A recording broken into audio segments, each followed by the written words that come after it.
What's up guys, Jimmy Miracle here. Do a couple more value scales, do some 5-step.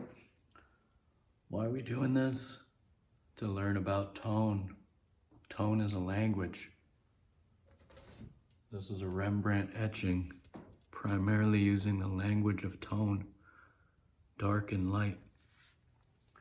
These are some studies of cylinders using this understanding of the tone scale. So we're trying to know tone, become intimate, familiar with tone. This is a Vermeer sketch I did, oil paint, tone language. Let's do this time on some newsprint. I am using some charcoal pencils. I've got a 2B and a 6B, and I've got a white Contemporary pastel pencil. I sharpen these with this. I whittle them away, kind of like whittling these away like this, and I leave the tip kind of blunt. I don't even sharpen it all the way unless I need super fine lines, and I use this sanding block when I need to sharpen the tip, but I'm gonna leave these blunt so that I can make bigger marks. Let's do a 5-step tone scale. Values, also called tone. The same thing. I like the word tone because it's more like music.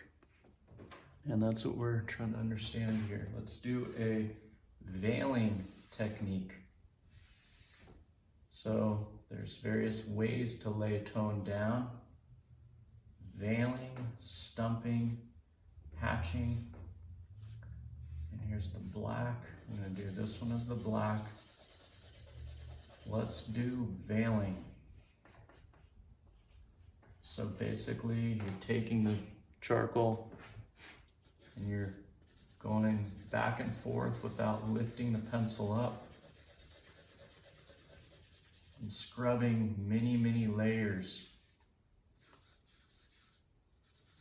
Change directions, rotate the pencil. See, this pencil got a little bit dull already on that side. That's okay. Keep rotating.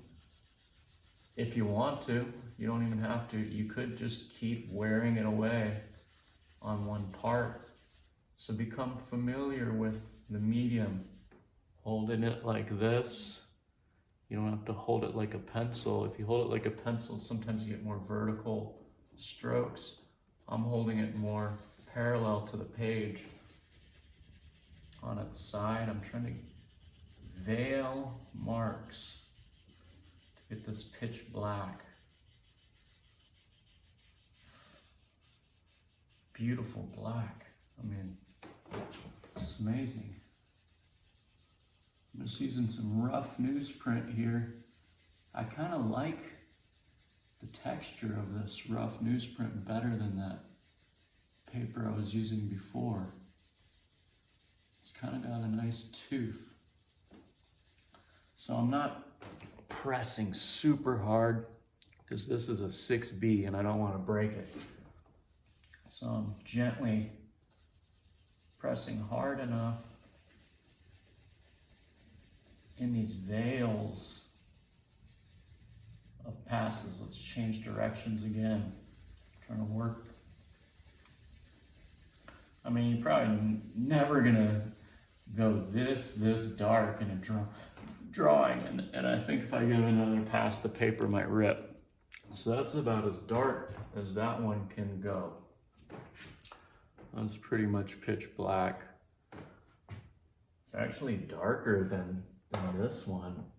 No, it's the same. It just depends on what angle. Sometimes if I tilt this a little bit away from the light. If I add a gloss coating to this, then it increases the depth of the darkness even. So let's go with this middle. So the light middle is going to be somewhere in here. I'm just going to go ahead and do that one. You can do this any number of ways. You could do the middle first, work outward from there, or you could do the dark first. It's not like a rule. I'm actually gonna lay tone over all of these. The same value. Again, veiling. Veiling pretty much takes the longest. Stumping is quicker. Hatching seems to go a little quicker. And alla prima, obviously, when you just leave the texture of your mark and your hand, that's obviously the quickest because you do it all at once. So veiling, I mean, you do kind of go back and forth, and then you can pick it up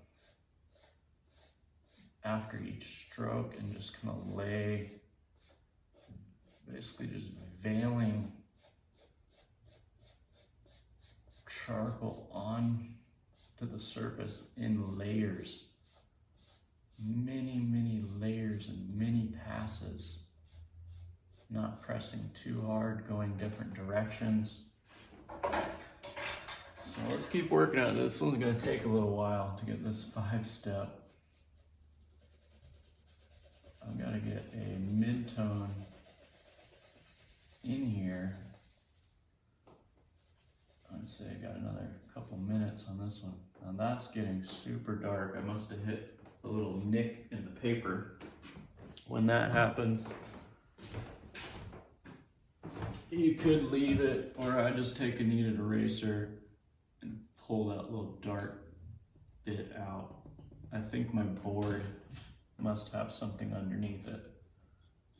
You can use a little bit of the tip this way or the side of the pencil.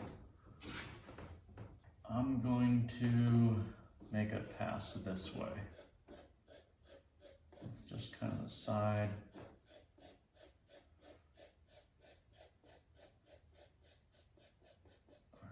It's looking like it's,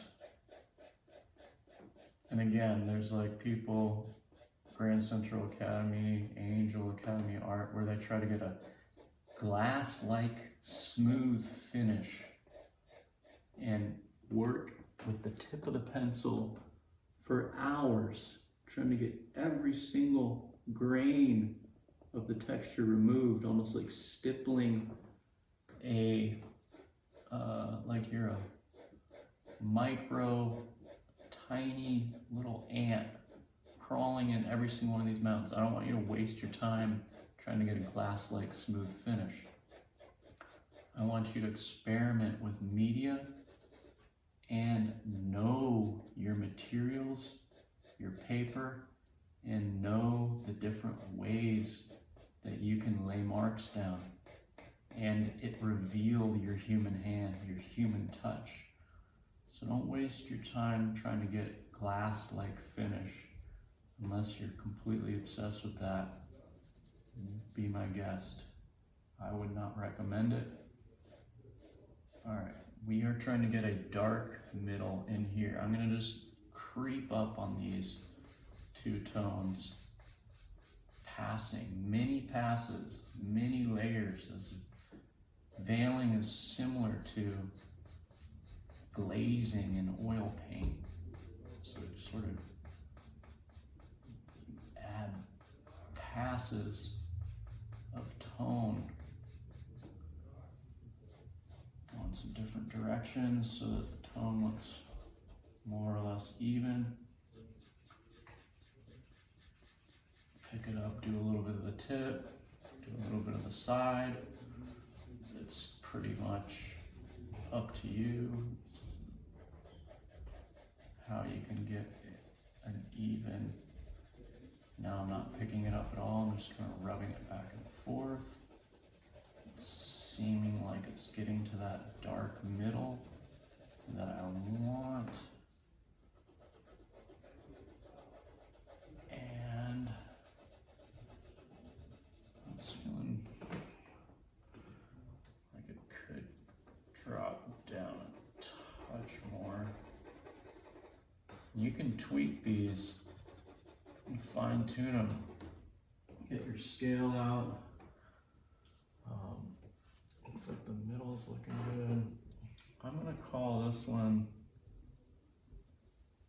pretty good for this video and move on to another one.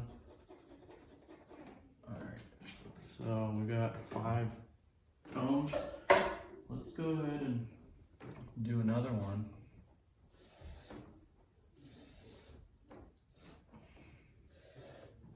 So again, we're just trying to get familiar. This one's getting a little big with the media. This time, I'm gonna put a white in because the newsprint's a little gray. So I'm gonna scrub this white on here to give me even a little bit more punch. Yeah, see, I ripped the paper. You don't want to press that hard. That's not good. But here we go. Let's do stumping for this one. That'll go a little quicker. So, again, I'm still using my 6B charcoal pencil. Try not to press too hard or I'll break it. So that's about as dark as it can go in one pass. Give it another pass.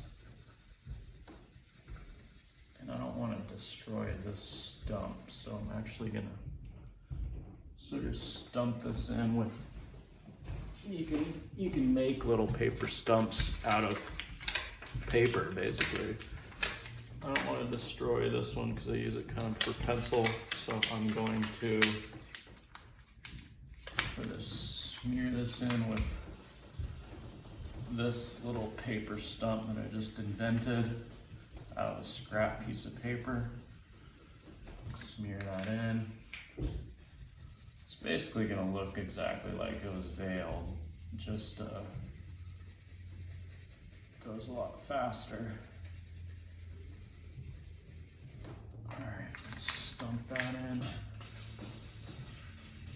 You could just use your finger, but then your finger is going to get super black and dirty. And it takes forever to wash this.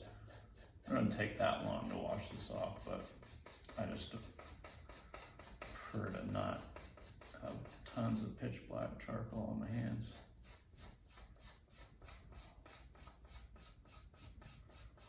All right, this one's going to be pretty light.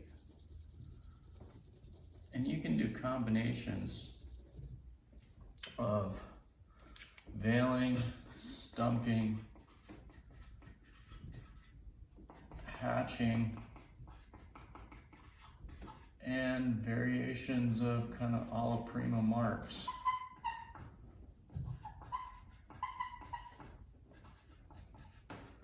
You can mix them up. I am going to stump this one in.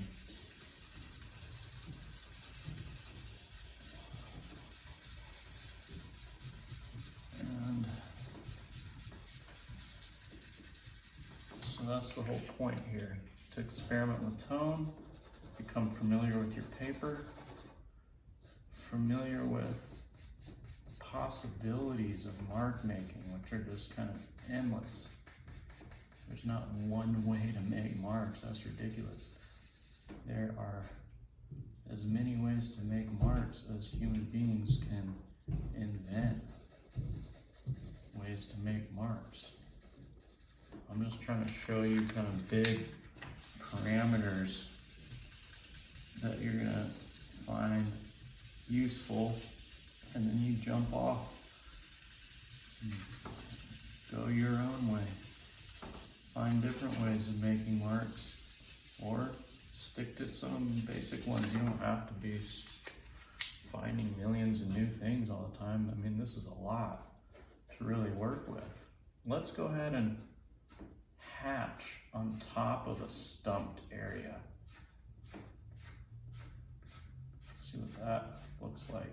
I kind of like doing that sometimes, stumping and then hatching on top. You can really sort of see the character of a mark, but have a bit more of an even tone. Let's hatch on top of this one. It's kind of looking like a mid-gray. And then let's throw one hatch on top of here. All right, so that's a 5-tone scale with a little different technique. Go make yourself some 5-tone scales. Use some charcoal pencils. Experiment with media. Get to love tone. I love tone. It is so beautiful to see someone who sings with a full tone range. Who sings in a small tone range? It's up to you what your language is. I would recommend doing these exercises to start familiarizing yourself. Have fun. Hope this video helps you. Have a good day. Peace.